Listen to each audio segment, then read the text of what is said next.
이제 앞에서 이제 예배 드리기 전에 기도를 하고 있는데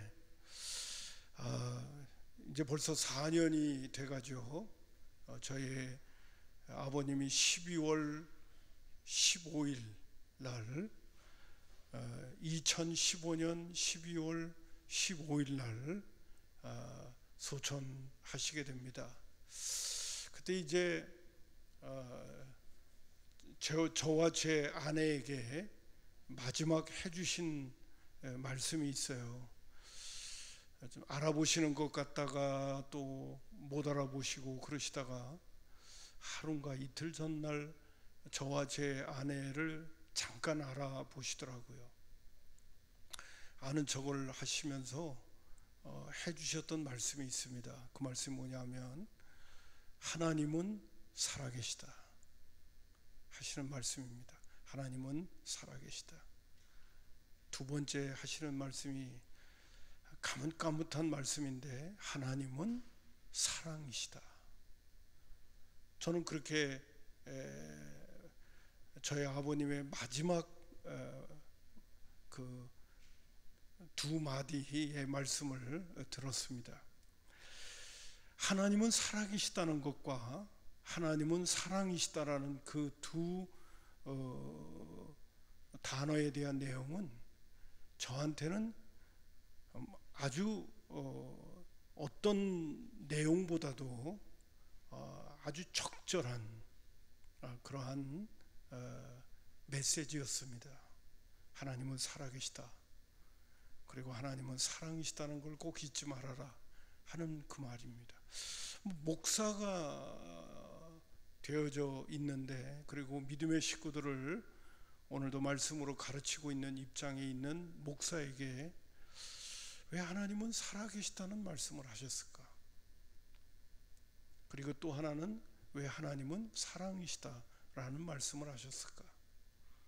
그리고 또 저는 그 말씀을 들을 때 그게 대단히 나에게는 적절한 말씀이라는 것을 저 스스로는 아주 실감나게 고백할 수 있었다는 것이죠. 그래서 오늘 우리 믿음의 식구들을 보고, 이제 우리 믿음의 식구들 가운데는 제가 이제 90이 넘으신 어르신들을 위해서는 이제 매일 기도를 해요. 그 90이 넘으신 어르신의 우리 교회의 1번 타자가 박보근 집사님이십니다. 제가 지금 알기로는 96세, 박보근 집사님의 연세가 96세로 저는 알고 있습니다. 그 다음에 이제 2번 타자가 누구냐? 지금 90세가 넘어가는 이제 임혜선 권사님. 그리고 같은 저기 호족하고 주민등록상으로는 조금 틀리시다고 늘 그러시는데, 그 다음 타자 90세로 알고 있는 게 이제 오늘 이 앞에 나와 계신 오홍석 권사님. 그 다음에 이제 요새 이렇게 자꾸 어지러우시다고 그래서 벌써 못 나오신 지가, 교회 못 나오신 지가 2년이 다 돼 가셔요 하는 우리 오홍석 권사님의 아내 되시는 이순식 권사님. 제가 좀 잘 모르고 있는지는 모르겠습니다만은 오홍석 권사님보다 주민등록상으로는 이순식 권사님이 조금 빠릅니다. 제가 알고 있는 이 문서상으로는 그렇습니다. 오 권사님 그렇죠? 이제 또 딴 얘기 하실 거예요. 내가 더 나이가 많은데 이를 설명하실 수가 있는데, 그냥 물어보지 않겠습니다. 그냥 뭐 그러면 좀 어떻습니까? 예, 이렇게 되어서, 그래서 이제 90줄에 쓰신 분들이 지금 내가 알기로는 4분이 계셔요. 이분들은 내가 매일 새벽마다 또 기도하는 시간들마다 이 4분의 이름은 불러가면서 기도를 하죠. 그 다음에 또 저기 오늘 또 특별히 중위층에 계시는 우리 송인성 권사님의 건강을 위해서 기도하고, 또 오늘 요 앞에 나오신 우리 최복선 집사님을 건강을 위해서 기도하고, 참 최복선 집사님 같은 경우도 참 수술도 많이 받으시고 몸이 참 여러모로 매일 그냥 아프시지 않을까 그런 생각이 들어요. 최곡성 원사님, 집사님을 위해서 기도하고, 오늘은 또 이렇게 변현순 집사님도 오늘은 좀 나와서 뭐 지금 건강 체크를 하고 있는 가운데 있는데, 변현순 집사님, 또 배원자 집사님, 또 한행숙 권사님, 오늘 안 보이시네. 한행숙 권사님 위해서 기도하고, 또 저기 그 홍 집사님이라고, 네? 그분요. 서영배 집사님하고 뭐 이런 분들은, 서영배 집사님 그 외에 이제 분들, 또 아픈 분들이 있어요. 젊으면서 아픈 분들의 이름을 불러가면서 제가 이렇게 늘 기도를 하는데, 이제 우리 교회 교우들 가운데도 제가 아까 지금 90을 이야기하는데, 90이라고 하는 차원에서 보면 이제 우리가 그냥 상식적으로 생각하는 하늘나라 갈 시간이 굉장히 가까이 와 계신 입장이에요. 임혜성 권사님도 참 새벽기도 많이 걸어서 그렇게 나오시더니 자식들이 이제는 아유 새벽기도 나가시면 큰일 납니다. 그래서 주일 예배 간신히 나오시는 그런 입장이에요. 그러니까 교회 나오는 것보다도 하늘나라 갈 시간이 훨씬 가까이 계신 그런 분들이에요. 그렇다고 한다면 우리가 지금 이 세상을 떠나야 될 그런 시점에 있는 그런 위치에 있을 때, 오늘 이번에 우리가 주제로 하고 있는 하나님의 나라, 이거를 정말 어떤 면에서는 잘 알고, 한편으로는 잘 알고 가야 되지 않을까 그런 생각도 가져보고요. 그런 어르신들의 입장에서는 또 한편은 그래요. 하늘나라가 극락처럼 그렇게 이해하든 안 하든 하나님이 그 부분에 대해서 그렇게 뭐 복잡하게 생각하시고 그러시겠어요. 뭐 네 나름, 제가 왜 이런 얘기를 하냐면 또 다른 얘기를 하는 것처럼 하려는지 몰라도, 제가 이제 어렸을 때 그 제 셋째 동생 안충기 목사하고 같이, 그때 그 셋째 동생 나이가 아마 6살인가 6살인가인 거예요. 내 동생하고 그 셋째 동생하고 나하고 나이가 6살 차이거든요. 난 60년생이고 셋째 동생은 66년생이고, 그 다음에 둘째 동생 안신기 목사는 62년생이고 이렇게 돼 있어요. 근데 그 셋째 동생이 저를 잘 따라줬어요. 언젠가 저희 집에서 이제 부모님들은 다 이제 그때가 아마 부흥의 날이었던 것 같아요. 그날도. 그래가지고서 이제 부흥회한다고 교회를 다 가시고, 나하고 내 셋째 동생하고 둘이만 집에 남아 있었던 것 같아요. 그래서 우리는 우리끼리 하나님 앞에 기도하자 그래가지고 이제 집에, 그때 저희 집이 이제 상가하고 같이 있었던 3층 집이었는데 3층에 올라가서 둘이 같이 열심히 기도를 했습니다. 그때 단식으로 다 부흥회 가고 우린 집 지킨다고 집에서 셋째 동생하고 막 기도를 하고 있는데, 기도를 한참 뜨겁게 한 다음에 이제 기도를 마치고 좀 이제 쉬고 있는데, 이 셋째 동생이 뭐라 그러냐면 자기가 천국을 봤다는 거예요. 그러니까 나는 아주 궁금해가지고, 이 6살짜리가 천국을 봤다니, 뭐 그때 당시, 그래서 내가 물어봤어요. 야, 천국이 어떻든? 그러고서 이제 12살, 난 초등학교 6학년이고 걔는 이제 뭐 유치원생이고 뭐 조금 그런 때죠. 그러니까 그랬더니 뭐 꾸물떡 그러더니, 이제 천국은 이제 좋다는 어떤 뭐 천사들이 있는 것처럼 뭐 이렇게 좋게 슬쩍 얘기를 해요. 그래서 난 좀 자세하게 좀 얘기를 해줬으면 좋겠는데, 근데 자기 나름대로는 천국을 봤다고 그러면서 뭘 이렇게 얘기를 해요. 그래서 또 뭘 얘기를 하냐면 자기는 지옥을 봤다는 거예요. 지옥도. 야, 그러면 지옥이 어떻든? 그러고서 물어봤어요. 그랬더니 지옥을 얘기하는데 뭐 이렇게 목곳이 나와 있고 뭐 이렇게 뭐 거기 찔리는 데가 있고 막 이렇다고 나와서 얘기를 하더라고요. 고통스러운 곳이라는 것을 슬쩍 얘기를 하더라고요.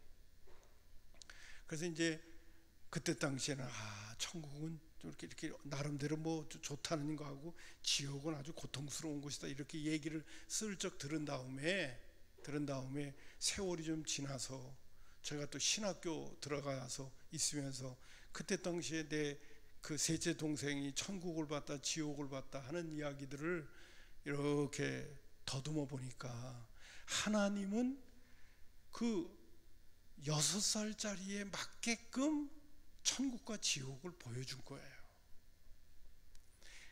그 나이의 수준에 맞게끔 하나님께서 그냥 슬쩍 보여준 거예요.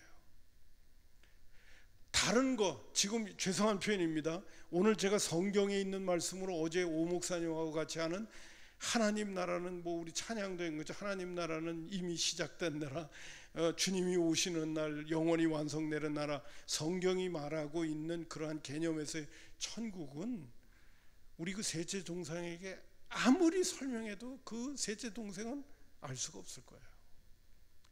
이거 지금 뭔 얘기를 하는 거야? 이렇게 될 거예요. 하나님께서 우리 나라에도 어제같이 천국을 얘기할 때 우리는 이제 극락, 불교에서 얘기하는 극락을 얘기하고 죽으면 뭐 극락 같은 거는 천당에 간다 이런 얘기를 하더라도 하나님이 지금까지의 세월 동안에는 하나님께서 좀 이제 봐주셨을 것 같다 이런 생각이 드는 거예요. 왜? 우리가 갖고 있는 개념이 그 수준을 벗어나지 못하니까. 죽으면 어디 간다 이렇게 가서 거기서 잘 편안하게 잘 산다 뭐 이런 개념들을 하나님께서 안 된다 막 이게 아니라 그 정도 너희들이 갖고 있는 그 개념과 수준이 그러니까 그 정도로 이해하고 일단은 살아라 뭐 이렇게 하나님께서 좀 허용해 주신 것이 아닌가 하는 생각을 한편으로 가져봐요. 그러나 지금 저는 이제 제가 하나님께서 특별히 은혜를 주셔서 제가 신학교를 졸업하고 목회를 시작할 때쯤에 특별한 그러한 분을 만나가지고 제가 성경을 지금 여러분에게 설명을 드릴 수 있는 그런 하나님의 나라를 그때 저는 배웠어요. 그때 제가 내가 뭐 처음부터 알았던 건 아니에요. 그게 바로 그때 당시에 그분이 성서 유니온에 매일 성경을 집필했던 그때 당시에 그분은 평신도였습니다. 윤종화 총무님이라고 하는 분을 그때 만났어요. 그때가 저한테 있어서는 1985년도죠. 그때 큐티를 배우게 되면서 그때 성경을 볼 수 있는 눈을 그분을 통해서 배우기 시작했어요. 그때 당시에 알고 있었던 하나님 나라 이해는 거의 전무한 상황이었습니다. 그런 지금 이야기하는 하나님의 나라를 설명을 한다면 2단, 3단이 돼버리고 마는 거예요. 지금은요, 하나님 나라에 제가 지금 설명하려고 하는 하나님 나라에 대한 책이 무지무지하게 기독교 서점에 꽉 차 있습니다. 지금은 제가 지금 여러분에게 설명하는 이 하나님의 나라를 여러분 마치 우리 큐티 합시다 라고 제가 예전에 큐티 얘기할 때는요 이것도 2단 비슷했어요. 큐티 한다는 얘기가 말씀 보고 기도하는 거 그것도 개인적으로 말씀 보고 기도한다는 그런 거를 다른 사람한테 가르치면 그건 2단 비슷한 사람으로 그렇게 취급받았어요. 그래서 제가 예전에도 말하면서 목사님들 가운데도 어떤 분들 가운데는 큐티는 무슨 큐티야 OT야 ET야 막 이러면서 막 깔보고 손가락질하고 막 그랬어요. 근데 지금 여러분 큐티 합시다 그러면 이상하다고 생각할 사람이 누가 있어요? 다른 교회 교인들도 큐티 더 열심히 해야죠. 요새는 뭐 극동방송에서 저기 뭐 김양재 목사님네 우리들 교회가 그분은 아예 나와가지고 그 큐티 강좌 시간을 만들어가지고 제가 아침 8시에 차 타고 집으로 돌아올 때 되면 그분이 큐티 강의 거기서 하고 있어요. 오늘 아침 큐티 하면서 진행을 하고 있단 말이죠. 자, 제가 오늘 왜 이런 말씀을 드리느냐 하면 이제는 저와 여러분도 한편으로는 성경에 대한 시각을 정확히 갖고 있고 이제는 성숙한 모습으로 갖고 있으면서 다른 사람에게도 이렇게 이야기해 줄 수 있는 입장까지도 돼줘야 된단 말이에요. 그냥 이게 듣는 것으로 끝나고 조금 다르긴 다르다 이 정도로 끝나는 게 아니라 내가 다른 사람에게 하나님 나라를 이야기해 줄 수 있는 사람, 성경은 이렇게 이야기하고 있다는 얘기를 다른 사람들한테 해줄 수 있는 사람까지도 돼줘야 된단 말이죠. 자, 그런 차원에서 그리고 좀 하고 싶은 얘기는 있지만은 오늘도 하나님은 살아계시다는 거예요. 저한테는 꼭 4년 전에는 꼭 필요한 말씀이에요. 더 설명드리고 싶지는 않습니다. 여러분, 제가 지금 이 말씀을 좀 드리면서 여러분 가슴에다가 손을 얹고 다시 한번 질문을 던져봐요. 나는 하나님이 살아계시다는 걸 정말 믿고 있는가? 하나님이 살아계시다는 거, 정말 하나님 나 살아계시다? 이걸 또 한번 가슴에다 손을 얹고 질문을 해보란 말이에요. 나는 정말 하나님이 오늘도 살아계시다는 것을 믿으면서 오늘도 살고 있는가? 그리고 그 하나님이 오늘도 변함없이 사랑이신가 하는 그런 부분을 다시 한번 질문을 좀 해보셨으면 좋겠어요. 이거 참, 제가 너무 서론이 좀 이런 것 같은데 이제 초스피드로 이제 오늘 이제 여러분에게 나눠뒀던 이 본문의 설교 교환을 가지고 쭉 말씀을 드리도록 하겠습니다. 자, 하나님 신약에서의 하나님 나라는요, 먼저 성경의 대주제가 하나님 나라라는 것을 예수님과 그리고 신약의 절반을 기록한 사도 바울의 가르침 속에서 언급이 되어져 있어요. 그리고 예수님을 소개했던 세례 요한 자체도 그가 메시지를 시작할 때부터 회개하라 천국이 가까이 왔다는 것부터 시작을 했다는 거예요. 자, 마태복음 3장, 지금 그 예수님과 바울 사도의 가르침에 대한 거는 성경 구절만 띄워놨거든요.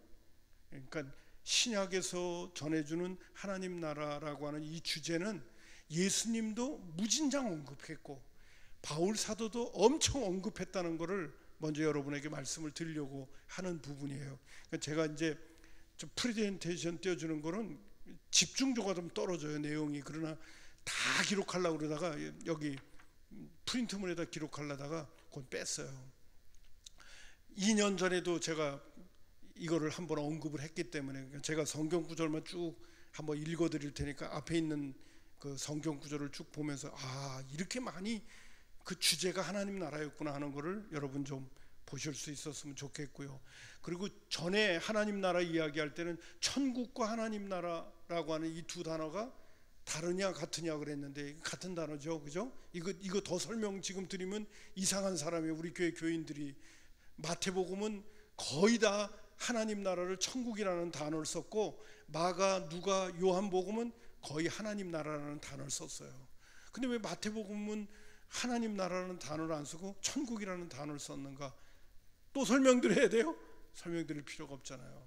네. 하나님이라는 단어를 유대인들은 하나님의 이름을 망령되이 여기면 안 된다고 그래서 그 단어를 다 바꿨잖아요. 구약에서도 야훼라는 단어를 쓸 때마다 그 단어를 묵음으로 해가지고 아도나이라는 단어를 그냥 써버렸어요. 하나님이라는 단어를 아도나이라는 단어를 써버렸어요. 왜? 하나님의 이름을 함부로 부르면 안 되니까. 그러니까 하나님 이름을 아예 부르지 않았어요. 그러니까 한마디로 말하면 하나님 그러면 저분 이렇게 표현을 쓴 거하고 똑같은 거예요. 그래서 하나님 나라라는 단어도 하나님이 들어가니까 그 하나님 야훼라는 단어를 쓰지 않고 그냥 하늘, 땅하고는 전혀 다른 세계일 뿐이다 그래서 그냥 하늘 이렇게 쓴 거예요. 그게 바로 뭐냐, 하늘천. 그 다음에 뭡니까, 나라, 그거는 국 이렇게 된 거예요. 그래서 천국 이렇게 된 겁니다. 그러니까 마태복음이 얘기하는 천국이나 마가, 누가, 요한복음에 나오는 하나님 나라나 같은 단어의 뜻이라는 거죠. 자, 마태복음 3장 1절 2절 그때 세례 요한이 이르러 유다 광야에서 전파하여 말하되 회개하라 천국이 가까이 왔느니라. 됐죠? 자, 마태복음은 다 하나님 나라를 천국이라는 단어로 거의 씁니다. 한두 군데만 빼놓고. 그 다음에 공생의 기간 동안에 예수님의 메시지를 보세요. 누가복음 4장 42절부터 44절까지. 날이 밝음에 예수께서 나오사 한적한 곳에 가시니 무리가 찾다가 만나서 자기들에게서 떠나시지 못하게 만류하려 하며 예수께서 이르시되 내가 다른 동네에서도 하나님 나라의 복음을 전하여야 하리니 나는 이 일을 위하여 보내심을 받았노라 하시고 갈릴리 여러 회당에서 전도하셨다는 거예요.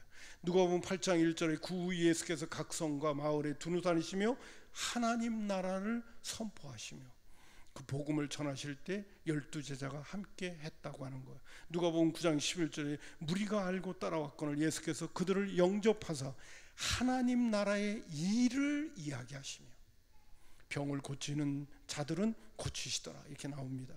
마태복음 9장 35절에 보면 예수께서 모든 도시와 마을에 두루 다니사 그들의 회당에서 가르치시며 천국 복음을 전파하시며 모든 병과 모든 약한 것을 고쳤다는 거예요. 그 다음에 하나님 나라를 예수님께서 비유로 말씀하신 내용도 무지무지하게 많습니다.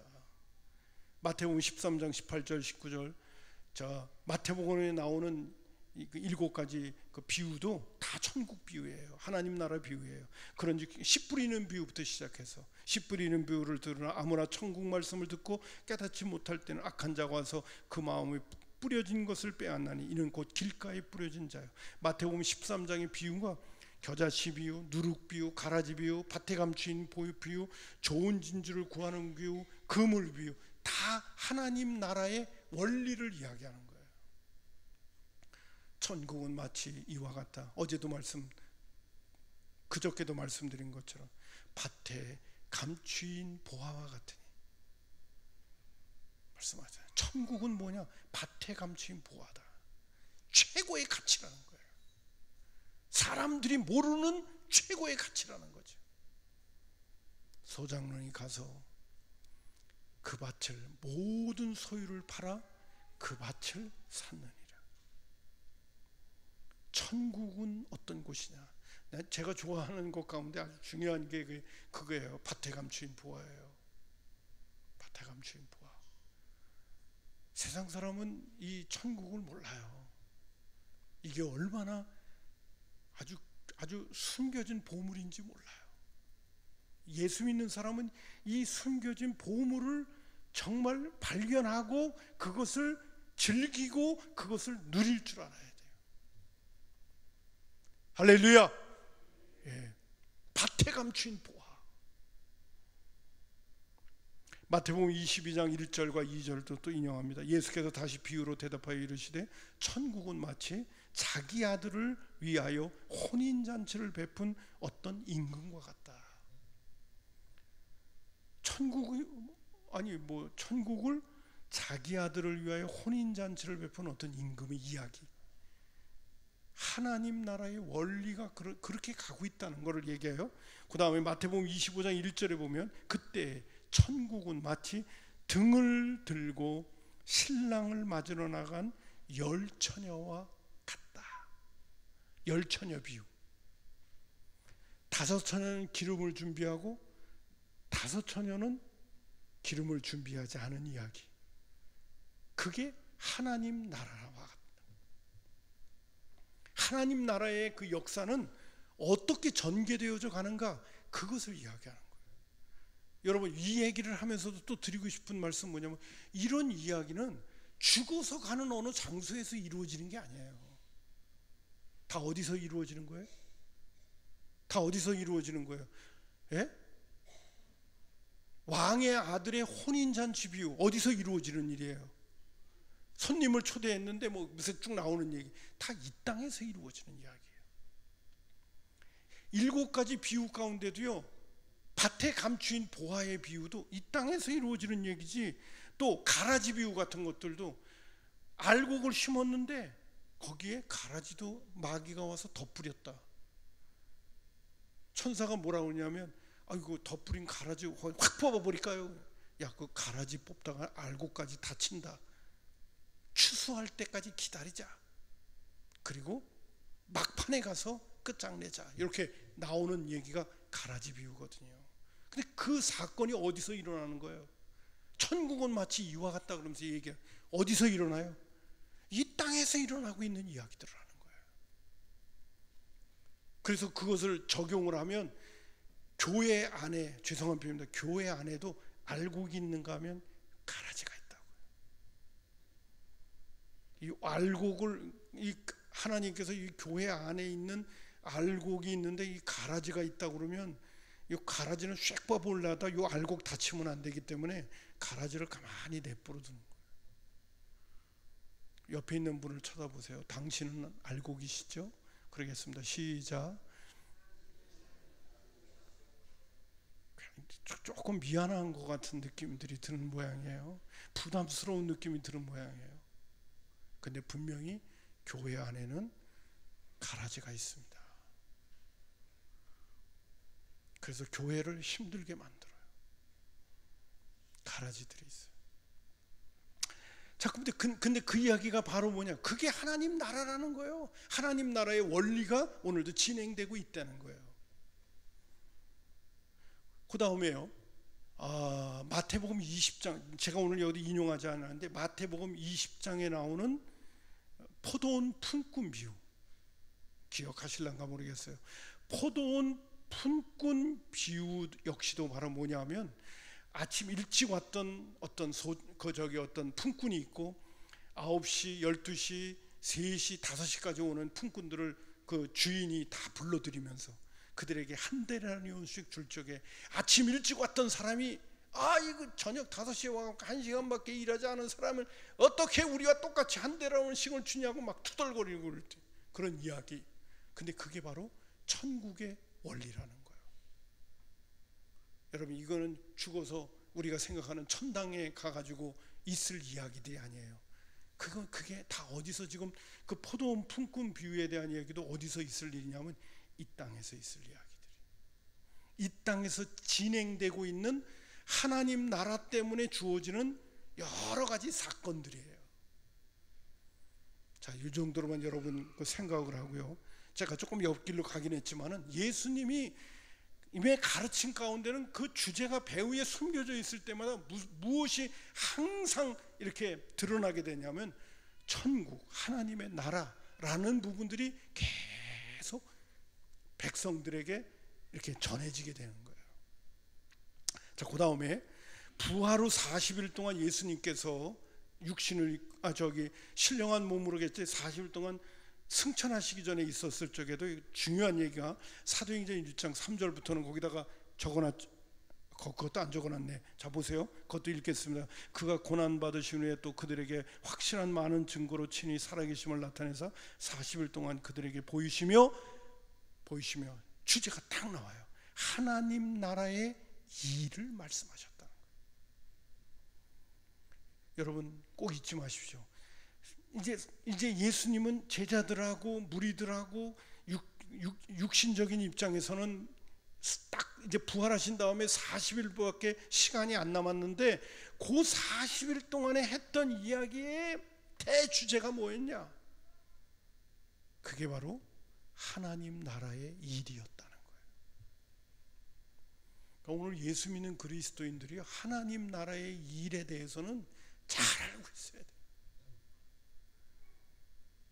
인생을 끝내야 되는 부모님이 자식들에게, 자식들에게 꼭 이것은 내가 유언으로 남겨야 되겠다 그럴 때 부모의 입장에서는 그게 제일 중요하니까 남기는 거 아니에요. 우리 아버님도 저에게 남겨준 거는 하나님은 살아계시다, 그래 하나님은 사랑이시다, 이거 꼭 잊지 말고 살아라. 그거 의심하면 안 돼. 이 목사야, 그거 의심하면 안 돼. 오늘도 하나님은 살아계시기 때문에 하나님 살아계신 것을 늘 의식하면서 살아. 하나님 어떤 때는 의심하고 하나님 잃어버리고 살지 말고, 눈에 안 보인다고 그렇게 잊어버리고 그렇게 살지 말고, 하나님은 오늘도 시퍼렇게 살아계신 거야. 불꽃 같은 눈으로 보고 있어. 잊지 말고 살아. 이 목사야 그러셨던 거야. 여러분, 하나님 살아계시다는 것을 순간순간 의식하십니까? 좀 대답 좀 해주세요. 우리 교인끼리 얘기하는 건데 하나님 살아계시다는 걸 순간순간 의식하셔요? 의식하셔야 돼요. 그래서 그것이 의식이 잘 돼야 제가 늘 말씀드린 것처럼 믿을 구석이 있게 되는 거예요. 우리의 삶의 현장 속에서 내가 당황스러운 어떤 상황이 나에게 팍 벌어지더라도 하나님이 살아계시다는 것이 늘 의식되어진 사람은 순간 믿을 구석이 생기는 거예요.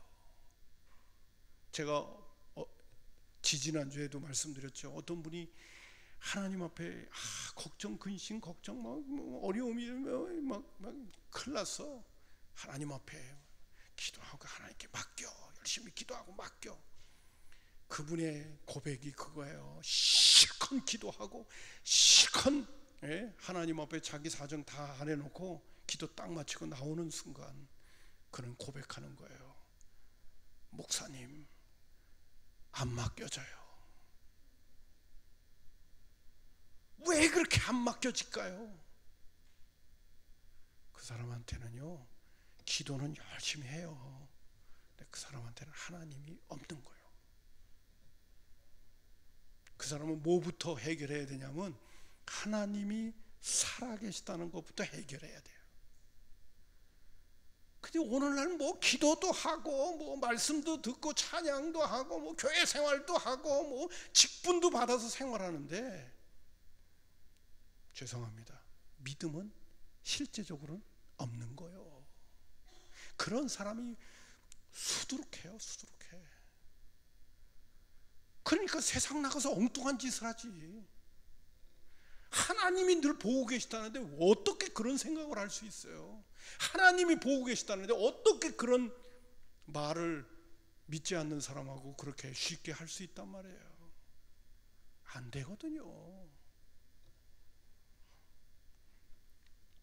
여러분, 저희 아버님이 저한테 해주셨던 그 말씀도 저한테는 저 피가 되고 살이 되는 거였어요. 안 목사야, 네가 목사 내 대로만 갖고 있다고 되는 게 아니야. 내가 이제 이 세상을 떠나는데 너한테 마지막으로 전해줄게. 하나님이 살아계시다는 걸 믿고 목회해야 돼. 네 목회 현장 속에 아무리 힘들고 어렵고 고난스러운 것들이 있더라도 하나님이 다 지켜보고 계시고 하나님이 다 챙겨가신다는 걸 믿고 그렇게 목회해야 되는 거야. 상황이 여의치 않으면 이렇게도 해봤다가 상황이면 저렇게도 해봤다가 그런 짓 하면 안 돼. 하나님 앞에서 해야 되는 거야. 아멘. 오늘 제가 이 말씀을 드리면서도 하나님 나라 이야기해야 되는데 하나님이 우리의 믿음을 또 점검해 보라고 또 하시나 봐요. 여러분, 목사라고 믿음 있는 거 아니에요. 장로라고 믿음 있는 거 아니에요. 권사라고 믿음 있는 거 아니에요. 뭐 처음 예수 믿을 땐 조금 있었을런지 몰라요. 지금 없는 사람들 많습니다. 종교인으로 탈바꿈되어져 있는 사람들 무진장 많습니다.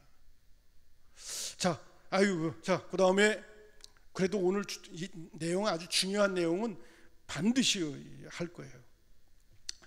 사마리아에서 빌립보 집사님 메시지입니다. 사도행전 8장 12절을 보면 빌립이 하나님 나라와 및 예수 그리스도의 이름에 관하여 전도함을 그들이 믿고 남녀가 다 세례를 받았다 그랬어요. 빌립 집사님이 사마리아 성에 내려갔어요. 집사님이 내려갔어요. 왜냐하면 예루살렘 교회에 핍박이 너무 심해가지고 다 흩어졌어요. 흩어지면서 빌립 집사님도 어디로 내려갔냐면 사마리아로 내려갔는데 거기에서 사마리 사람들에게 복음을 전할 때 주제가 바로 뭐냐? 하나님 나라 이야기였단 말이에요. 왜? 그가 사도에게 가르침을 받을 때 그 사도의 가르침의 중요한 주제가 하나님 나라였기 때문에 그런 거예요. 되셨죠? 그 다음에 에베소와 빌레도에서 바울의 메시지입니다. 사도행전 19장 8절에 보면 바울이 회당에 들어가 석 달 동안 담대히, 이게 두란노 서원이에요. 두란노 서원에서 석 달 동안 담대히 하나님 나라에 관하여 강론하며 권면했다는 거예요. 그 다음에 에베소 교회를 세운 다음에 이제 그 예루살렘 교회로 돌아가게 될 때 시간이 없어가지고 밀레도에서 에베소 교회 장로를 불러서 마지막 고별 메시지를 전할 때에도 그가 했던 메시지를 잘 보세요. 사도행전 20장 25절에 보면 보라 내가 여러분 중에 왕래하며 하나님 나라를 전파했다고 그랬어요. 에베소 교회 교인들에게 두란노 손에서도 그렇고 3년 동안 부지런히 가르친 게 뭐냐면 하나님 나라 이야기였어요. 그래서 이제 에베소에 있는 장로들을 불러가지고 마지막 이제 당부를 하는 겁니다. 내가 너희들에게 부지런히 하나님 나라에 대한 이야기를 해줬는데 이제 얼마 안 있으면 악한 이리가 들어와서 너희들을 삼키는 일이 있을 것이다. 그래도 너희들 흔들리지 말고 하나님의 말씀 위에 잘 서 있어라. 그 마지막 메시지를 줄 적에 주셨던 메시지도 하나님 나라를 전파하였으니 이제는 여러분이 다 내 얼굴을 다시 보지 못할 줄 아노라. 이렇게 할 때도 하나님 나라 이야기입니다. 자, 그 다음에 마지막 로마서 사도행전 28장에 보면 바울이 로마 옥에 이태 동안 갇혀 있다가 순교당하잖아요. 그 마지막 때 전했던 메시지도 뭔가 보세요. 사도행전 28장 23절에 보면 그들이 날짜를 정하고 그가 유숙하는 집에 많이 오니, 그때 당시에는 바울 사도가 유숙하는 집에, 감옥에 사람이 너무 많아서 감옥에 있지 못했는지 어떻든 간에 따로 이렇게 떨어져 있는 집에 감금되어져 있었어요. 그러면서 다른 사람들과 이렇게 만날 수 있는 자유 여건을 줬습니다, 이 바울 사도에게. 그래가지고 바울 사도는 구금되어져 있으면서 사람들이 찾아와가지고 대화할 수 있는 기회가 있을 때, 그때 바울 사도가 마지막 남은 시간 동안에도 내 생명이 얼마 남지 않았다, 나의 달려갈 길을 다 가고 믿음을 지켰으니 이제는 의의 멸류관이 나를 기다린다고 하면서 디모데에게 편지를 보냈던 그 로마의 옥중에 있었을 적에도 바울 사도가 복음을 전한다면 가장 중요한 주제를 가지고 전할 거 아니에요. 그잖아요. 그 얘기가 뭔지 보세요. 유숙하는 집에 많이 오니 바울이 아침부터 저녁까지 강론하여 하나님 나라를 증거한 거예요. 증거하고 모세의 율법과 선지자의 말을 가지고 예수에 대해서 권면했습니다. 사도행전 28장 30절 31절 우리 다 같이 한번 읽어봅시다. 준비되셨죠? 읽습니다. 시작. 바울이 온 이태를 자기 셋집에 머물면서 자기에게 오는 사람들을 다 영접하고 하나님 나라를 전파하며 주 예수 그리스도에 관한 모든 것을 담대하게 거침없이 가르치더라. 하나님 나라를 전파하면서 꼭 뒤따라오는 한 가지 토시를 다는 단어가 있어요. 그게 바로 뭔지 아십니까? 주 예수에 관한 것이에요. 하나님 나라를 전파하고 예수에 관해서 이야기했다, 이런 얘기를 나와요. 왜 제가 이 부분을 강조하느냐면 하나님 나라와 예수님은 뗄래야 뗄 수 없는 관계이기 때문에 그런 거예요. 자, 그러면 이제 두 번째, 이제부터는 거기 그 설교 교환 안에 성경 구절도 담겨져 있는데, 이제는 하나님 나라와 복음과의 관계를 먼저 잠깐 이해합시다. 준비되셨죠? 자, 마가복음 1장 15절 우리 다 같이 읽겠습니다. 시작. 이르시되 때가 찼고 하나님 나라가 가까이 왔으니 회개하고 복음을 믿으라. 그래서 중요한 단어가 세 가지 있습니다. 하나님 나라, 또 가까이 왔다는 것도 그렇고, 하나님 나라, 그 다음에 회개, 그 다음에 복음입니다. 자, 보세요. 제가 거기 질문을 몇 가지 던졌어요. 하나님 나라가 가까이 왔다는 것은 무슨 뜻이냐? 어제도 우리 오 목사님 통해서 얘기했는데, 장소를 생각하지 말고 통치와 다스림이라고 하는 걸 생각해라 그랬잖아요. 자, 그러면 하나님 나라가 가까이 왔다는 것은 뭐냐면 하나님의 통치가 지금 임박하게 우리 가운데 지금 이제 가까이 와 있다는 거죠. 하나님의 통치가 되셨어요? 이 정도만 이제 머리에다 넣고, 두 번째, 왜 하나님의 통치가 가까이 왔다는 것과 회개와는 무슨 관계가 있는가? 저를 한번 쳐다보세요. 자, 제가 예전에도 이거는 설명을 이렇게 드렸어요. 우리는 아주 거꾸로 그냥 내가 한번 얘기를 할게요. 우리나라가 일본을 쳐들어갔어. 자, 우리나라는 어디 다른 나라 쳐들어갔다는 얘기가 역사에 거의 없어요. 우리나라가 땅을 넓히기 위해서 중국을 쳐들어갔다 이런 얘기가 있으면 얼마나 좋겠어요. 우리나라는 어딜 쳐들어가질 않아. 어딜 쳐들어가지. 좀 그런 역사가 있으면 참 좋을 텐데. 근데 우리 희한한 얘기 하나 할게요. 그냥 갑자기 그런 생각이 드네요. 우리나라가 일본을 정복하기 위해서 배를 타고 일본으로 쳐들어갔어.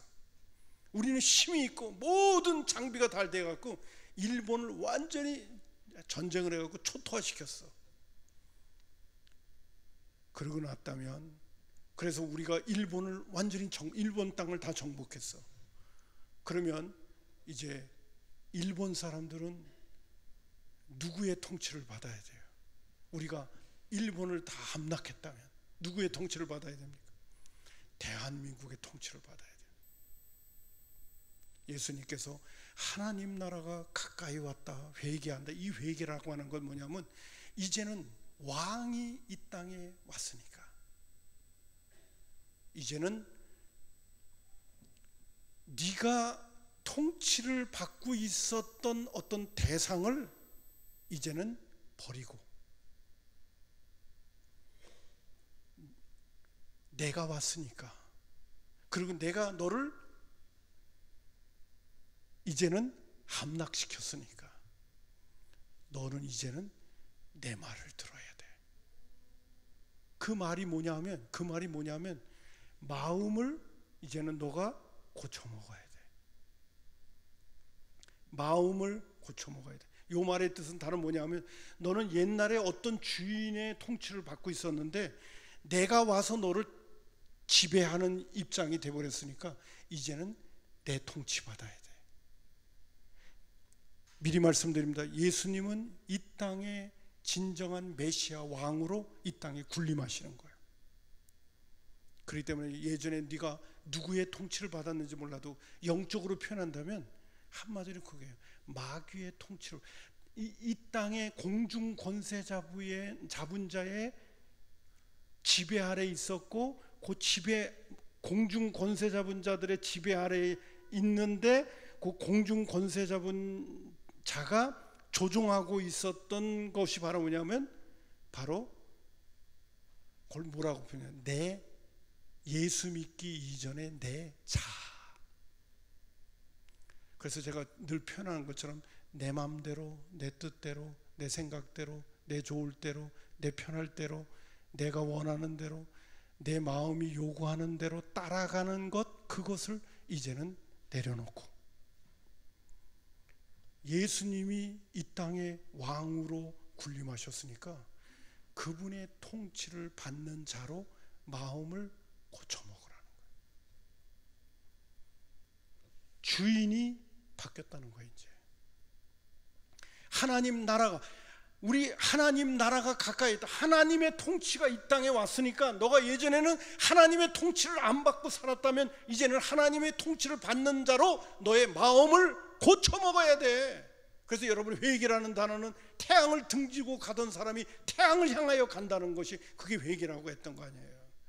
예전에는 내가 나를 다스리고 내 배후에는 마귀가 조종하면서 내가 내 마음대로 내 생각대로 살아갔던 그 인생의 길을 이제는 확 돌아서서, 이제는 우리 주님이, 예수를 믿으면 우리 주님이 내 안에 들어오니까 그분의 통치를 받는 삶을 시작하라는 거예요. 그게 회개예요.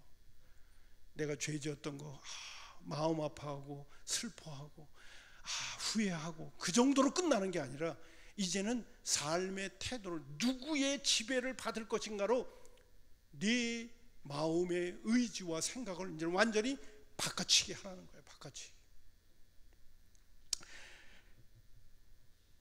난 설명을 한다고 애를 썼습니다. 여러분 알아들으셔야 됩니다. 이제는 주권이 바뀌는 거예요. 그래서 회개하라 하는 거고요. 그 다음에 왜 복음을 믿으라고, 왜 복음을 믿어야 하는가? 복음이란 무엇인가? 여러분 마가복음 1장 1절에 보니까 복음이 뭔가, 자 거기도 설교 교환에도 나와 있죠. 이제 나옵니다. 다 같이 읽겠습니다. 시작. 하나님의 아들 예수 그리스도의 복음의 시작이라. 복음이 뭐예요? 복음이 뭐예요? 예수님 자신이에요. 됐죠? 자, 피곤하셔서 눈을 좀 감는 분이 몇 분이 보여셔가지고 잘 내십시오. 힘을 내셔서 자, 하겠습니다. 자, 복음이 뭐예요? 예수님 자신이에요. 예수님 자신이에요. 그래서 어떻게 되느냐? 하나님 나라가 가까이 왔으니 하나님의 통치가 이제는 너희들 가운데 임재하고 임박했으니 네가 네 마음대로 살던 그런 삶의 스타일들을 이제는 버리고 왕이 이 땅에 오셨으니까 그분의 통치 속으로 들어가라. 여기 복음을 믿으라고 할 때 그 복음 안에는 헬라어 원문 가운데는 N이라는 단어를 씁니다. 복음 안으로 들어가라. 근데 복음이 누구예요? 복음이 예수님이죠. 예수님 안으로 들어가서 그분의 통치를 받아라. 그게 회개예요.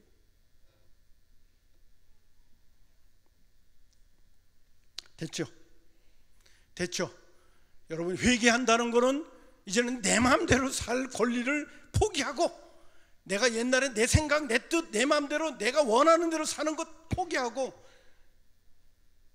복음 되시는 예수님 안으로 들어가서 그 예수님이 나에게 요구하시는 대로 순종이 안 되면 복종이라도 해가면서 살아가는 삶, 그게 믿음 생활이고 그 생활이 하나님의 나라를 내가 경험하고 누리고 살아가는 삶이 되는 거예요.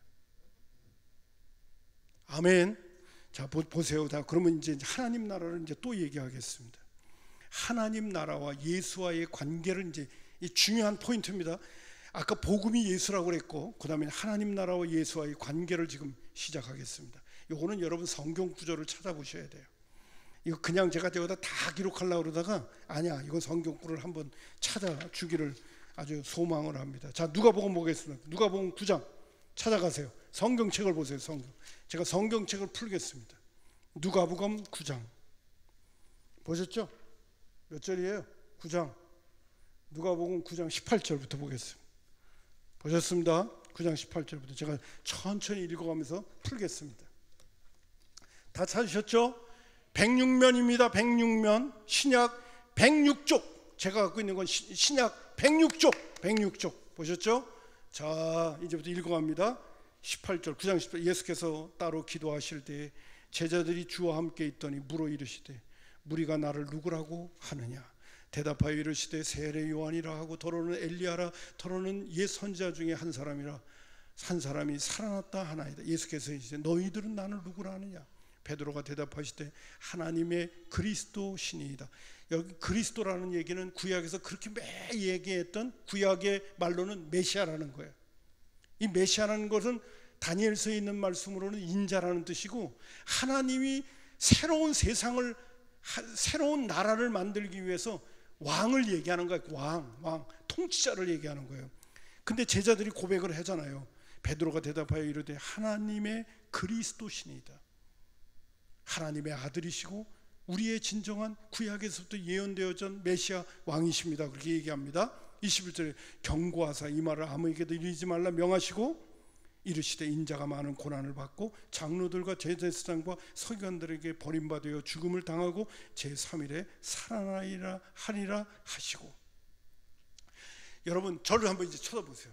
제가 늘 얘기했던 건데 베드로 사도가 메시아, 당신은 구약에서 그리 예언되어졌던 하나님이 보내실 진정한 왕 되시는 메시아입니다라고 얘기를 했더니 그때 비로소 예수님께서 고난받으시고 십자가에 죽을 얘기를 하는 거예요. 그리고 다시 살아난다까지 얘기를 하시는 거예요. 왜 그랬는지 아세요? 메시아가 오셔서 해야 될 중요한 일이 있어요. 아주 중요한 일이 있어요. 그 중요한 일이 뭐냐면 백성을 만들어내야 돼요. 잊지 마십시오. 백성을 만들어내야 돼. 메시아의 통치를 받는 백성을 만들어내야 되는데 메시아의 통치를 받는 백성을 만들어내기 위해서는 한마디로 표현한다면 아무나 와서 메시아의 통치를 받겠다고 말하기가 쉬운 게 아니에요. 다시 말해서 예수님이 십자가에 못 박혀 죽으시는 이 죽음의 사건을 통하여 오늘 예수님을 구주로 영접하는 사람들의 죄의 문제를 해결해 줘야 돼요. 아담 때부터 시작했던 타락한 본성으로 가졌던 하나님을 등지고 살아갔던, 왕을 등지고 살아갔던 그 삶에 대한 죄의 문제를 처리를 해줘야 돼. 이 왕이, 하나님의 구원 계획이 그거예요. 그거를 처리한 다음에 그리스도의 품 안으로 그들을 들여보내줘야 되는 거예요. 이 들여보내주는 일을 해야 되는 거예요. 아무나 들어올 수가 없어. 죄의 문제가 해결된 자마다, 아까 제가 복음을 믿으라고 할 때 인 크라이스트, 그리스도 안으로 들어오도록 하려면 어떻게 되느냐, 그리스도가 얼마나 거룩하신 분이에요. 아무나 못 들어와. 일단은 주님과 나는 포도나무여 너희는 가지가 되어지고 너가 내 안에 내가 너 안에 이렇게 하나가 되는 역사가 있으려면 중요한 게 뭐냐면 우리가 지금까지 저질렀던 죄의 문제를 처리해 줘야 돼. 그 죄의 문제를 처리하면서 하나님의 백성을 자기 품 안으로 들여보내주기 위해서 예수님께서 뭘 해야 되느냐, 십자가에서 고난받으시고 죽으시는 사건을 통해서 우리를 대신해서 우리의 형벌과 우리가 지은 죄를 대신 처리해 주시는 작업이 필요한 거예요. 그냥 군림하시는 게 아니에요. 그냥 군림하시면 안 돼. 우리와 가까워질 수가 없어. 그래서 우리가 가까워지는 관계를 만들기 위해서 주는 그리스도시여 살아계신 하나님의 아들이라고 고백하니까 비로소 예수님께서 그때부터 이야기 시작하는 거예요. 내가 십자가에 못 박혀 고난받고 죽어야 된다. 왜? 그래야 너를 나에게로 이끌 수 있으니까. 나를 주는 그리스도시여 살아계신 하나님의 아들이라고 고백하는 자를 내 품으로 들어오게 할 수 있고 내 통치를 받을 수 있는 영역으로 들어오게끔 만들어 주려면 네 죄의 문제를 처리해 줘야 돼. 근데 그걸 어떻게 처리하냐? 내가 십자가에서 희생 제물이 돼. 피 흘림이 없으면 사함이 없는 이 하나님의 아주 거대한 이 하나님의 구원의 역사 때문에 내가 희생 제물이 되어 죽어야 돼. 그래서 예수님께서 메시아라고 하는 고백을 하는 순간 그 메시아를 메시아 되게 만들어야 될 그 백성들을 위해서 예수님이 희생 제물로 죽는 작업을 해야 된다는 이야기를 그들에게 가르쳐 주게 되는 거예요. 이거는 하나님의 이 오묘하신 그 구원의 섭리가 아니면 그 누구도 알 수가 없어요. 그때 당시에 보면 그냥 강력한 사람으로 그냥 군림해가지고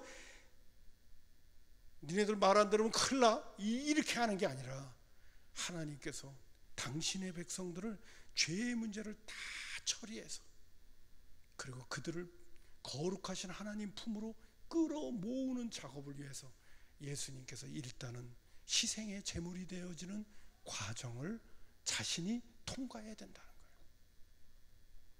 그리고 다시 부활해서 하나님 나라의 왕으로 등장하시는 거예요. 아멘입니다. 자, 그래서 예수님이 고난받는다는 얘기를 하셨던 거예요. 자, 그 다음에 이제 23절 보세요. 또 무리에게 이르시되, 그 다음에 이제 얘기가 아무든지 나를 따라오려거든 자기를 부인하고, 여기서부터 얘기하는 거예요. 자기를 왜 부인해야 돼요? 이제는 주인이 바뀌기 때문에. 주인이 바뀌기 때문에 이제는 내가 나를 주장하면서 살았던 삶을 이제 내려놓고 예수님으로 나의 주인을 삼아야 되기 때문에 그 예수님을 주인으로 삼으려면 내가 나를 부인해 줘야 되거든요. 자기를 부인하고 날마다 제 십자가를 지고 나를 따를 것이니라. 그러면서 어제 주일날도 말씀드린 것처럼 누구든지 제 목숨을 구원코자 하며 이룰 것이요 누구든지 나를 위하여. 나가 누구예요? 또 나 누구예요? 나가 누구예요? 예수님을 위하여. 이제는 막 도가 터가지고 이제는 다 외고 계시네. 이제 꿰고 계시. 누구든지 나를 위하여 제 목숨을 잃으면 구원하리라. 이제 예수님이 뭐라고 얘기했던 예수님 말만 듣고 따라가겠다 말이야. 시키는 대로 하겠다. 그러면 그게 죽는 게 아니라 내 죽는 것 같더라도 주님이 요구하시면 그거 따라가겠다 이렇게 하게 되면 그게 죽는 것 같은 게 아니라 그게 사는 길이라는 거예요. 누구든지 나를 위하여 제 목숨을 잃으면 구원하리라. 25절에 사람이 만일 온천하를 얻고도 자기를 잃든지 빼앗기든지 하면 무엇이 유익하리요. 26절에 누구든지 나와 내 말을 부끄러워하면 인자도 자기와 아버지의 거룩한 천사들의 영광으로 올 때 그 사람을 부끄러워하리라. 이제 중요한 주제 이제 언급합니다. 이 주제 언급합니다. 27절 내가 참으로 너희에게 이르노니 여기 서 있는 사람 중에 죽기 전에 하나님의 나라를 볼 자들도 있느니라. 죽기 전에 하나님 나라를 본다는 거야.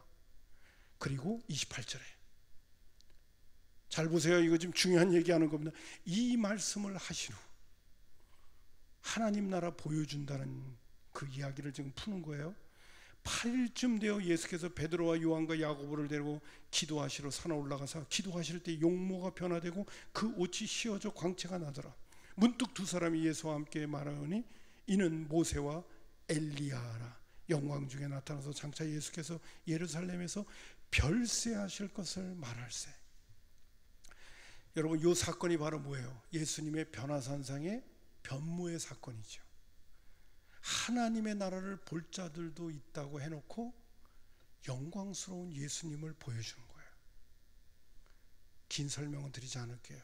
딱 하나님의 나라를 보여준다고 하면서 예수님 보여줬어요. 그것도 영광스러운 예수님을 보여줬는데 이것도 설명이 많이 필요한데 제가 이제 10분 안에 설교를 끝내기 위해서 그런 거예요. 하나님 나라를 볼 자들도 있다고 해놓고 예수님 보여줬어요. 답을 내립니다. 예수님이 하나님 나라이기 때문에 그런 거예요. 왜? 예수님이 왕이기 때문에. 하나님 나라가 뭐라고 그랬어요? 장소를 얘기하지 말고 하나님 나라가 뭐라고 그랬어요? 하나님이 다스리신다는 거예요. 하나님의 통치를 볼 것이다. 하나님의 다스림을 볼 것이다. 그게 바로 뭐예요? 하나님의 나라.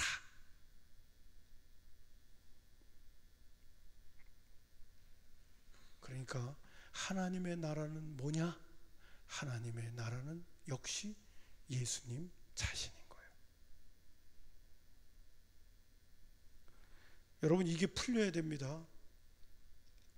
그리고 제가 더 하고 싶은 거는 예루살렘에서 별세하실 것을 말한다. 이 별세라는 게 이것도 설명하려고 그러다가 욕심이 많아가지고 내가 자 그러면 이제 설교 교환을 보겠습니다. 설교 교환을 보겠습니다. 보시면 참고라고 했어요. 거기 누가복음에서는요 내가 참으로 너희에게 이르노니 여기 서 있는 사람 중에 죽기 전에 하나님의 나라를 볼 자들도 있다고 해놓고 예수님 보여줬어. 왜? 예수님이 하나님 나라이기 때문에. 그 다음에 마태복음에서는 같은 맥락인데 16장 28절에 보니까 진실로 너희에게 이르노니 여기 서 있는 사람 중에 죽기 전에 인자가 그 왕권을 가지고 오는 것을 볼 자들. 여기에서 이 왕권이라고 하는 얘기가 뭐냐면 하나님의 나라의 뜻이 뭐라고요? 하나님이 통치하신다. 그 통치 권세를 실제적으로 가진 분이 누구인가를 볼 자들도 있다는 거예요. 그게 하나님의 나라이기 때문에. 근데 이 영광스러운 몸으로 광채를 보였던 거는 뭐냐면 이제 하나님 나라는 이 땅에 시작된 나라인데 주님이 오시는 날 영원히 완성될 나라. 이제 우리가 주님이 오시는 날의 그 모습을 미리 보여준 거예요. 미리 지금이 아니라 앞으로 주님이 영광스러운 모습으로 영원한 나라를 만드실 때의 그 영광스러운 모습을 변화산상에서 잠깐 먼저 베드로, 야고보, 요한에게 싹 보여주신 거예요. 그 모습을 싹 보는 순간 베드로가 뭐라 그랬냐면 주여 여기가 좋사오니 초막 셋을 듣고 라고 하는 얘기를 하면서 뿅 사람이 가버렸던 거예요. 근데 거기에 주인공이 누구냐? 하나님 나라의 주인공이 누구냐? 통치하시는 왕권을 가지신 예수님이었다는 거야. 예수님이었다는 거야. 그러니까 결국 하나님의 나라는 뭐냐? 예수님이라는 거야. 되셨어요? 마가복음 9장 1절 또 그들에게 이르시되 내가 진실로 너에게 이르노니 여기 서 있는 사람 중에 죽기 전에 하나님의 나라가 권능으로 임하는 자를 볼 것이다 이거예요. 볼 자들도 있느리라고 예수님의 영광스러운 모습을 보여주는 거예요. 이 정도로 여러분 얘기하면서, 자, 그 다음에 또 따라서 하겠습니다. 하나님 나라는 예수님 자신이다. 이걸 꼭 잊지 마십시오. 하나님 나라는 예수님 자신이에요. 그분이 왕이시고 그분이 통치자이기 때문에. 그 다음에 이거는 예전에 설명했던 거예요. 누가복음 17장 20절 21절. 이제 다 같이 읽겠습니다. 준비되셨죠? 읽습니다. 시작. 바리새인들이 하나님의 나라가 어느 때에 임하나이까 묻거늘 예수께서 대답하여 이르시되 하나님의 나라는 볼 수 있게 임하는 것이 아니요 또 여기 있다 저기 있다고도 못하니 하나님의 나라는 너희 안에 있느니라. 자, 보세요. 지금 누구하고 대화하는 거예요? 이건 예전에도 한번 설명을 여러 번 드렸어요. 누구하고 대화하고 있어요? 누구하고 대화하고 있어요? 지금 예수님이. 예? 바리새인들. 그럼 바리새인들 마음속에 하나님 나라가 있다고요? 아니에요. 바리새인들이 하나님의 나라가 어느 때 임하느냐니까 예수께서 대답하여 하나님의 나라는 볼 수 있게 임하는 것이 아니라 여기 있다 저기 있다 그랬더니 하나님의 나라는 너희 안에 있다. 바리새인들 마음속에 있다가 아니에요. 바리새인들은 예수님께서 얼마나 이 화 있을진저 하면서 책망받았던 자들이요. 그렇다면 여기 너희 안에 있느니라는 너희 안에라고, 이 안에가 바로 뭐냐, 이게 바로 뭐냐면 인이 아니라 between이라는 영어 단어를 씁니다. 너의 가운데 있느니라. 하나님의 나라는 여기 있다 저기 있다가 아니라 너의 가운데 있느니라, 너의 사이에 있느니라. 근데 그 사이에 누가 있죠? 지금 바리새인과 대화를 나누는 그들 가운데 누가 계시죠? 그들 사이에 누가 계시죠? 아까 얘기했죠. 하나님의 나라는 예수님 자신이라고 그랬잖아요. 하나님 나라 언제 임하죠? 하나님의 나라는 볼 수 있게 임하는 것이 아니라고 하시면서 여기 있다 저기 있다고도 못하니 하나님 나라는 너희들 가운데 있느니라. 이 바리새인들은 이 말을 할 때 전혀 못 알아듣는 거예요. 이건 알 수도 없어요. 지금 제가 여러분한테 설명을 하면서도 하나님의 나라가 예수님 자신이라는 얘기를 들은 다음에 아하, 예수님이 그래도 얘기할 때 하나님 나라가 바로 자기 자신이구나 하는 것을 은연중에 드러내 보여주고 있는 거예요 지금. 근데요, 이 말씀을 오늘 예수 믿는 자들의 마음속에 있다라고 얘기하는 것은 당연히 할 수가 있어요. 왜?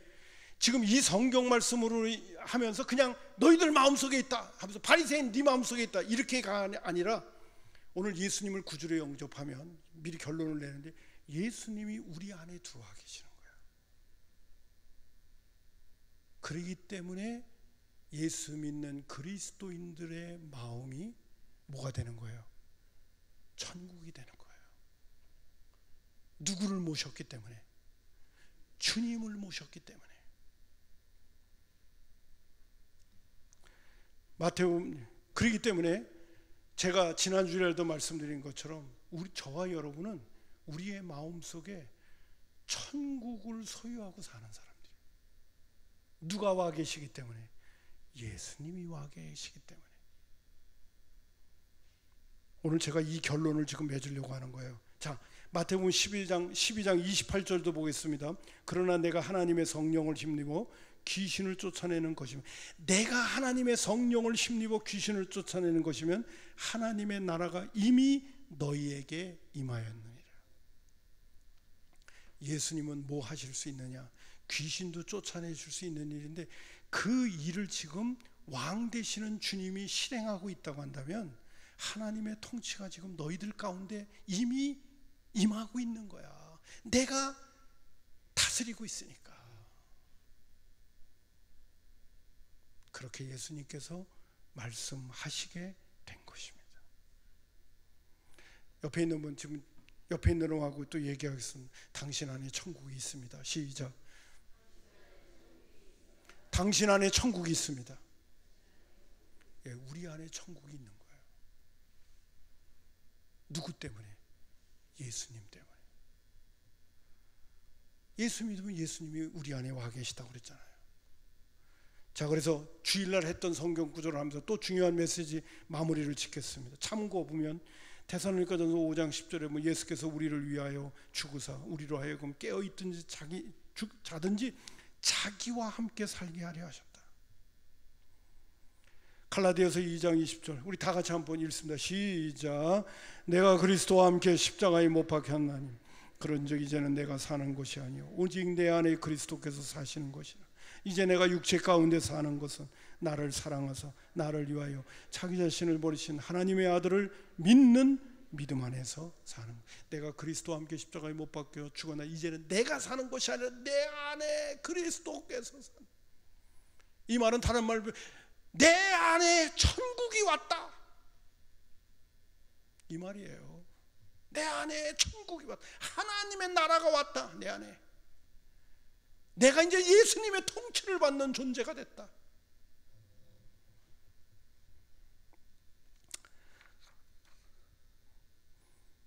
그렇기 때문에 이제 우리는 어떻게 살아야 되겠습니까? 우리는 하나님의 나라를 살아야 되는 거예요.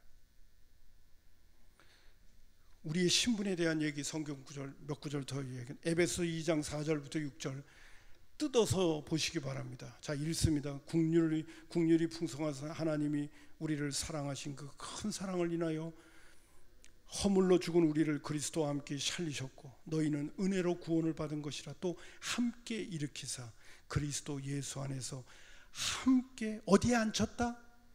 하늘에 앉았다. 예수님의 부활과 더불어 우리를 하늘에다가 앉혀놨대. 하늘. 그 하늘이 어디요? 천국이요. 천국. 마태복음에서는 마태가 하나님 나라를 뭐라 그랬어요? 하늘나라라고 했잖아요. 하늘나라. 예수님의 부활과 더불어 내가 그리스도와 함께 십자가에 못 박혀 죽었는데 이제 내가 사는 것이 아니라 내 안에 그리스도께서 사자.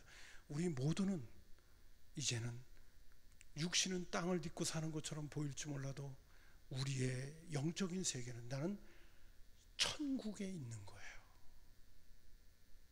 하늘에 있는 거예요. 하늘에. 제가 웃자고 아유 당신 미쳤네요. 여기 있는데 무슨 하늘에 있어? 근데 하늘에 있다고 얘기해요. 천국에 있다고 얘기해요. 왜? 주님 계신 곳이 하늘이기 때문에.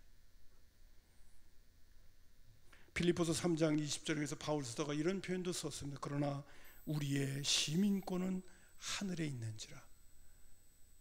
여러분, 우리의 시민권이 하늘에 있다고 그러는데 멀리 있습니까? 가까이 있습니까?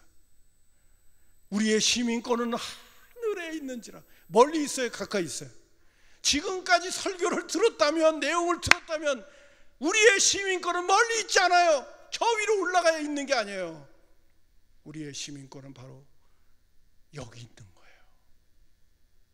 그래서 우리 예수 믿는 그리스도인들은 오늘도 대한민국의 시민권을 갖고 있음에도 불구하고 우리는 하늘의 시민권으로 사는 거예요. 이 땅의 시민권에 대한 얘기와 하늘의 시민권의 얘기가 충돌을 하면 이 땅의 시민권이 갖고 있는 것들을 포기해야 되는 거예요. 우리는 하늘의 시민권으로 사는 거예요.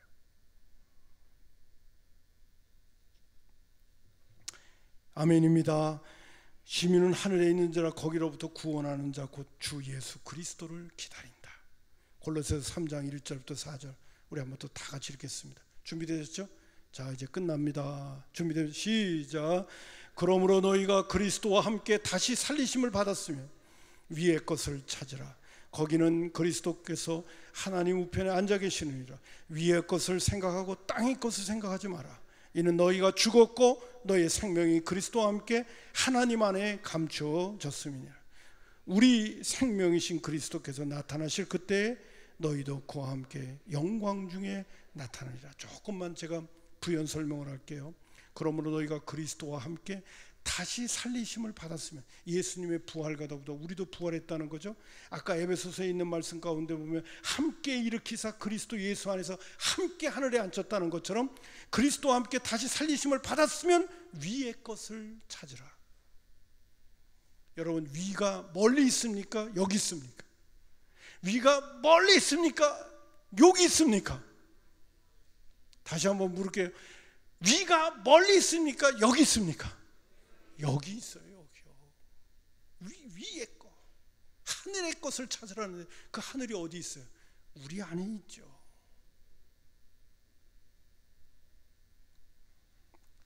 거기는 그리스도께서 하나님 우편에 앉아 계시느니라. 위의 것을 생각하십시오. 위의 것을 생각한다는 게 바로 뭐예요? 예수님의 말씀하시는 통치를 생각하라는 거예요. 하나님이 우리에게 무엇을 말씀하시는가, 그것들을 생각하라는 거예요. 위의 것을 생각하고 땅의 것을 생각하지 마라.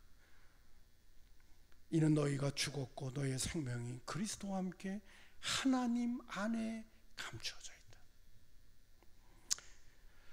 자, 이제 말씀을 맺으려고 합니다. 오늘 제가 여러분에게 드리려고 했던 거, 하나님의 나라, 천국, 그것은 예수님 때문에, 하나님의 나라와 천국과 복음은 바로 예수님 자신이에요. 그리고 그 예수님이 어디에 와 있느냐? 내 안에 와 계셔. 그래서 나는 천국을 소유한 자고 밭에 감춘 보물을 갖고 있는 사람이고, 그리고 우리는 땅에 속한 자가 아니라 하늘에 속한 세계를 우리의 가슴에 품은 사람들이에요. 세상 사람들이 저와 여러분을 볼 때 하찮게 보고 우습게 보고 별 볼 일 없는 사람들처럼 보이고 돈 없는 사람들처럼 보이고 그냥 그런 사람이 있고 학식도 별로 없는 사람처럼 보이고 뭐 대단한 거 내놓을 거 하나도 없는 것처럼 보일는지 몰라도 성경 말씀대로 말한다면 나는 천국을 소유한 사람, 보물을 소유한 사람이에요. 대단한 사람들이에요. 그리고 우리가 살아가는 방식은 이 세상의 짐승들이 살아가고 이 세상의 동물들이 육신을 쫓아 그리고 부패하고 타락한 본성을 가진 그러한 자기 마음대로 자기 생각대로 짐승처럼 동물처럼 육신의 정욕, 안목의 정욕, 이생의 자랑에서 몸부림치면서 살아가는 그런 인생에 끌려다니는, 휩쓸려서 가는 인생이 아니라 하늘의 시민권을 가진, 하늘을 가슴에 품고 살아가는 거룩한 백성들이 되어졌다는 거예요.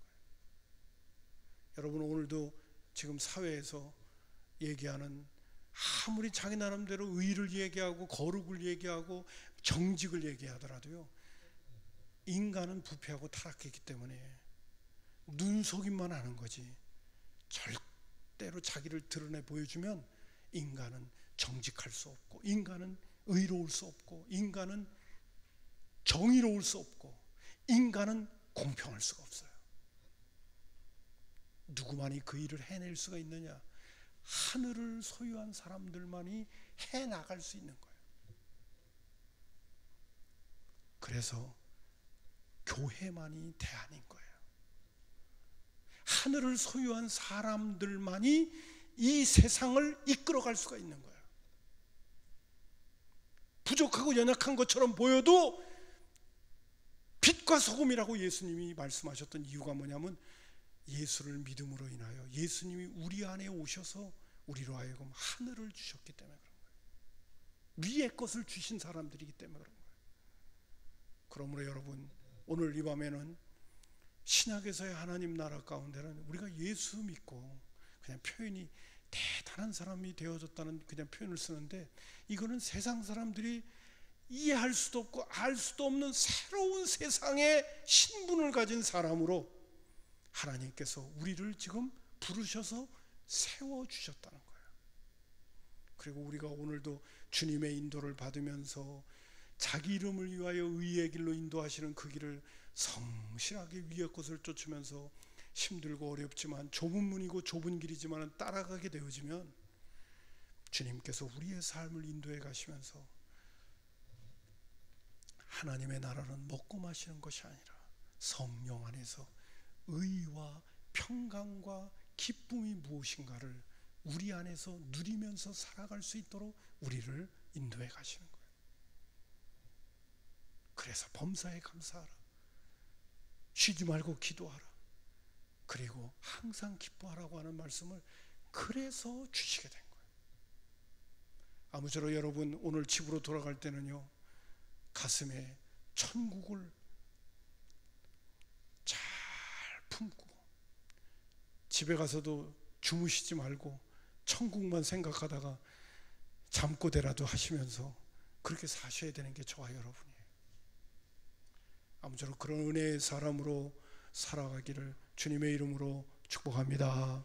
기도하겠습니다. 고마우신 아버지 하나님, 오늘 이 밤에 주님 앞에 나온 우리 믿음의 식구들, 우리가 예수 믿고 구원받는다는 것이 어떤 역사가 있다는 것을 아버지 하나님 믿음의 식구들과 함께 나누었습니다. 이 은혜